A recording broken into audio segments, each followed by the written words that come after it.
Welcome to Talking to Myself, the part of the day where I just sit down and talk to myself about things that I was thinking the night before while I was laying in bed or even this morning. Right now, I am shooting on the X Pro 3 with a 50mm f2. Someone want to know about my settings on the X Pro 3, and it's not so much my settings. I shoot in log, and so it's never really so much about my settings per se. It's more about what I'm doing with my lighting. Log, it is very, very important that you're lighting correctly. Any kind of log that you're working with, your subject has to be lit correctly. Sometimes even I've heard people go 2 stops. The most I've ever gone was 1 stop overexposed. As it reads out, because you need your shadows to have as much information as they can for you to be able to pull out more depth in subjects and things like that, and to be able to crush those blacks back down in post. To create separation and have a more, they call it cinematic. I just think it's more of a realistic feel whenever you're looking at everything. It's not really that it's cinematic, what we're used to seeing. Cinematic comes in the color grading side. It's just more of a, as far as exposures and the way things look, log gives you more of an in-depth actual this is correctly what I would see kind of view. So as far as what I'm doing, I have my sharpness down to a -1, I have my noise reduction down to a -1, and I'm making sure that I'm at least right now a third of a stop overexposed, no more than 1 stop overexposed, just for F-log. I've noticed that works best for not only the shadows, but for me. And again, I'm exposing for me. I'm exposing for the subject, and the reason is being because if the subject is exposed well, it does well for the shadows, because you pull it up and there's grain, but once you crush those blacks down and you crush those midtones just a little bit if you need to, you're able to still get the clarity on your subject lit well enough to where and the black just fades away. One thing that I do want to say whenever it comes to grading log and things like this and shooting in low light, or just shooting, because this is a low light situation for me, I'm far enough away from everything around me and all of my points of natural light to where if I did not have this key light right here, it would look pretty bad. I'd be pretty darkly lit, and if I tried to do something to where I boosted myself up with gain, it wouldn't look good because there would be a lot of noise. One thing to know is that when people talk about shooting in low light and how they love things like the A7, S3, and all these cameras, understand this: if you're shooting in low light, it is still your responsibility to properly expose and light your subject. Anywhere you go in any kind of real professional environment, they are still lighting the subject, and there is still a sort of light acting as an ambient light, but it is prosthetic. So please do not confuse low light with no light. And please be respectful whenever you're talking to people about the way they shoot things, or you're talking about camera companies and the objects they give you and how, oh, this is better than this. Please stop with the camera fanboying and the wars and things like that and the brand loyalty, because the plain and simple fact is this: I can get a good low light shot out of any single thing that I want to, because I know that low light does not mean no light, and I know how to expose for my subject. Other people who complain about that stuff, they still aren't there yet, and they don't know how to expose correctly. And so that's the issue that you see when people complain about on forums and things like that about, oh, it's horrible in log and blah, blah, blah. You just don't know how to expose, because log across the board works well, including this F-log. So sharpness at a -1, noise reduction at a -1, shooting in F-log, 24 frames. I'm shooting at 50 frames per second because I can't go to 48 frames per second whenever I'm using my phone as a reference monitor, as my iPad as a reference monitor. It doesn't give me that kind of control. So 50 frames a second, which is fine. That's close enough for your 180-degree rule. Just double that baby and you should be good to go. I shoot in 1080p, 24 frames. The reason I shoot in 1080p is because Fujifilm does a great job with their upscale. The past video I did with this was upscaled from 1080p to 4K, and it's because that 200 megabit per second readout does a really good job with giving you all the information I need. And also, if you think about it, because I watched it on my 65-inch 4K TV, you're not able to really tell that there's that much missing information whenever it comes to 1080 and 4K. It still looks good. It's a sharp enough lens. It does look more soft and cinematic. I hate using that word, but that is a plus for it.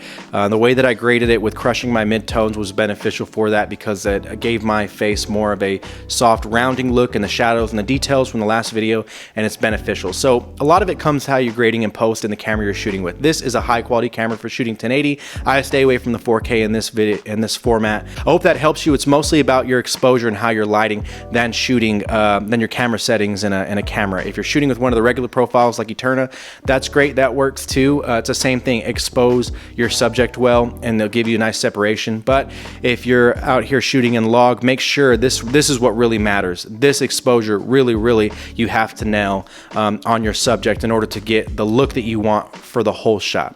So I took a few minutes for that, and I'm sorry if that went too long. I may trim that down, but I hope that helps out to the people that are asking about that. So today on the agenda, honestly, I'm going to be making a video a little bit later about some people that I think you should follow on Instagram. Just some people that have followed me recently. Whenever I follow people or people follow me on Instagram, because I'm pretty picky about what I allow on my feed. I'm pretty picky about the people I allow on my feed, and a lot of things go on with that. Sometimes I don't see people because I'll get a sea of likes from one person who just followed me, and then there will be people that followed me in between, and I've only got like 120 followers. So I mean, I'm not saying that I'm much, but like sometimes I miss people that follow me and I'm not following them back. And then sometimes it's because I'm following people and their stories and things, I'd rather not deal with them and stuff like that because it's a little bit more outlandish. I'm kind of not looking to be entertained. I'm looking to be inspired. And so there are a lot of great people that inspire me, and a few of them, I'll bring up today. There are some great photographers, and they're not professionals. Dylan's View, who was on before, who I've talked with, he's a great photographer. He's not a professional. He's not even sure if he wants to do this for the rest of his life, but he's someone that every time I look at his composition and things, I really get drawn into it. I'm big on composition, lead lines, angles, and things like that. Documentary portraiture. I'm huge, as you hear my dog moan, on those kind of things in photography, because to me, setting people up in a professional environment with a whole bunch of flash and stuff and a backdrop for photos. I understand you're telling a story, but I like people telling stories about their life as they're going on. So photos of street photography, walking around, doing things like that are big things to me, and they really inspire me. So Dylan's View, a guy named Young Ansel, who, practices another profession and then does this for funsies, from a small town. And here's the thing about small town shooters I want you to understand is that you can't really use the "I'm in a small town and I've already taken a photo of everything" excuse, because you do something different every single day in your small town, and you drive by different things, and every single angle, every ray of light, different times in the day where the sun's at, moods, overcast, sunny, cloudy, rainy, they tell a different story at different locations. So you have more than enough to do, and I'm a guy from a small town myself, and that's what I had to learn to do. Young Ansel's a great example of that. Young, YOUNG Ansel, ANSEL. Great example of that, of someone who does that. Another guy is John, I believe it's, James S. Mayer, John S. Myers. It's not John Mayer. I'll get his name right whenever I do the other video, but another guy who is documenting his life. And I'm not one who's really so drawn into colors, just because I've had issues with seeing colors for most of my life, and sometimes things become muddy and moot. I don't have an issue with or I don't get drawn in by colors, because I understand in post-production and you can edit anything that you the way you need it to. I'm a huge fan of composition, and I'm a huge fan of basically documentary style photography, whether it be documentary portraiture with family and friends, or whether it be just documenting the areas that you're at and the things you have the experience of enjoying in your life. I'm huge on that. I love that because I feel like I'm there, and I feel like I'm with the person who's taking the photo, and it inspires me to go out and take more photos. I think that the hardest things that I've ever photographed are things like engagement shoots, things like conversations that I'm seeing with my family, street photography. The reason is because and engagement shoots are the least, but a lot of times people are sharing moments, and you can't ask them to recreate that moment. With engagement shoots, the thing that's so hard about that, and even weddings, is you can't recreate those emotions that they're sharing in the moment. You can tell them what to do, and you can tell people, hey, do this, face it, like all that stuff, but it's hard. With studio photography and things like that, it's a little bit easier because you're working with a professional model, and you're able to move them and do them however you want them to do, and just smile and it'll be all good. Family portrait, same thing. But street photography and things of that nature, documenting your life, catching a conversation between your mother and your grandmother. The reason why that's so difficult is because you can't recreate the emotions, the feelings that were going along in that one moment. You can say, hey, retell that story, or hey, smile like you did, or hey, smile. But it's something deeper than that. It's the fact that you catch that moment and you see every emotion that they were sharing with each other, and that's what creates these great photos. And so these are the people that I follow, and I really like it. So I can't wait to do that video. I'm getting some more people. Hopefully, Young Ansel will actually be on doing a video chat podcast with me in a couple of weeks. I'm hoping Frame.count will be able to jump on with me, who's Anthony on YouTube. Go ahead and follow him. Fantastic job with everything he does as well. You know, I enjoy creativity. I enjoy people that just go out to shoot. I'm not the kind of person that shoots for content. I'm not really shooting for the majority of the people that I interact with actually on any of my videos and on anything has to do with personal stuff is with my family. And so I take the photos for them so they can see what's going on in my life. I live 7 hours away from my family, you know, in New Mexico. And so what I'm doing is I'm taking photos for them, and I want them to see my life. I don't really follow anyone that I know in real life besides family. So, you know, I take these photos and I'm documenting everything, because these are things that we can all share. The same reason why I print these photos out, the same reason why, whether or not they're shareables and they're Instagram worthy, I'm still documenting and I'm still saving these photos and sharing them. I'm still editing them because I want to be able to print these out and have these for a long time, because these are the moments that we don't get back. So I'm not too wrapped up in Instagram size and things like that, like how many followers I have. And you know, a lot of the accounts I'm going to show you, they're not really big accounts. They're going to be, you know, maybe there'll be some with like 5,000-6,000 followers, but a majority of them are like underneath 1,000, underneath 300, underneath 100 followers. And they're great. They're fantastic. So, sorry if I'm not really shouting out anyone that, you know, is your favorite Instagram or YouTuber person or whatever.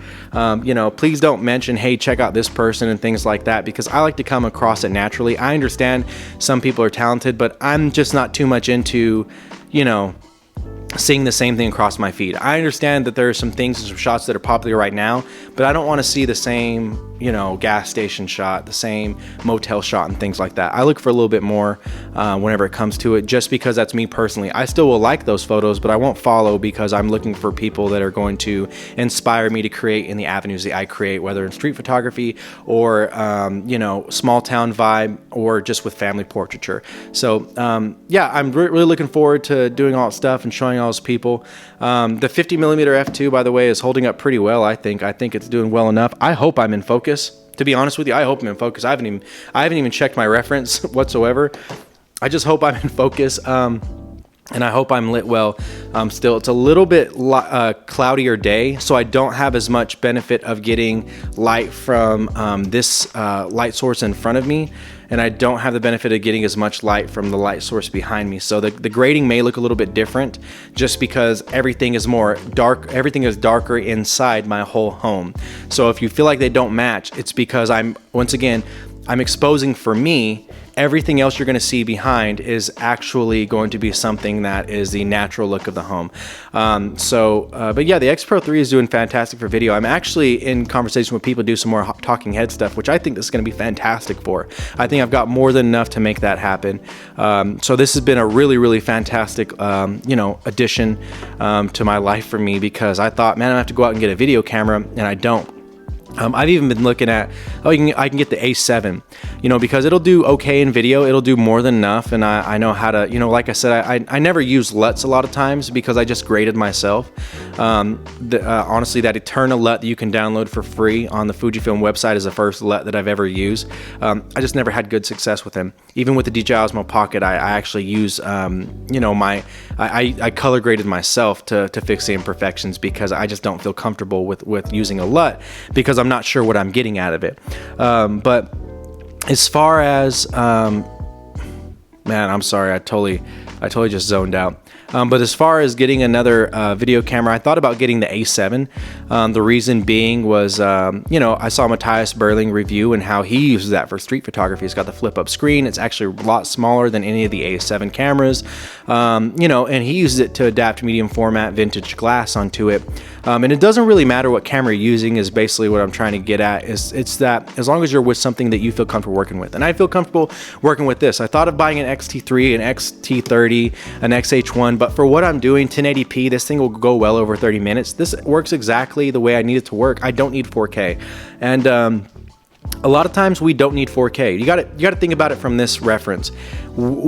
How is your media being consumed? Because for a lot of people, my media is being consumed, from what I understand, on their phone in the back as background noise while they're editing, and I'm fine with that. You don't have to see anything. I feel more comfortable in a podcast situation where you don't see my face anyway. I obviously can be comfortable with a podcast situation considering I talk to myself for fucking 20 to 30 minutes a day. So, oh damn, I was gonna go without saying that word for a whole episode because my fiance told me that I bleeped out every F-bomb, but I left everything else in, so it didn't really like patch itself well in the last video. But yeah, whatever you're working with, just get something you're comfortable with. I'm comfortable with what I'm using, especially because I only shoot in 1080. The files would be way too large for me if I was shooting in 4K, because they're large files right now. These 1080 30-minute files are coming out at 200 megabits per second. They're coming out at around 40 gigs. Now, I have a way that I manage my media in my library because, once I get these, and because these are just long form rants, I don't really need to reuse any of the audio or video or anything like that. I'm not really saving these files, but you can only imagine how large they would be in an even larger 4K format. So yeah, I'm very happy with what I have right here. With the X Pro 3, I think it's doing really well. I can't wait to talk about the people that I'm going to reference with everything that's going on my Instagram and who's on my feed and who I'm really vibing with right now. And everything else going good. I got nothing to complain about today. I've gotten a reach out from a couple people. And the last video I had it to, if you watch till the end, I gave away some 77mm Tiffin lens filters and Portra 400, or not Portra, sorry, Fuji 400H. I got some 120 film, five rolls.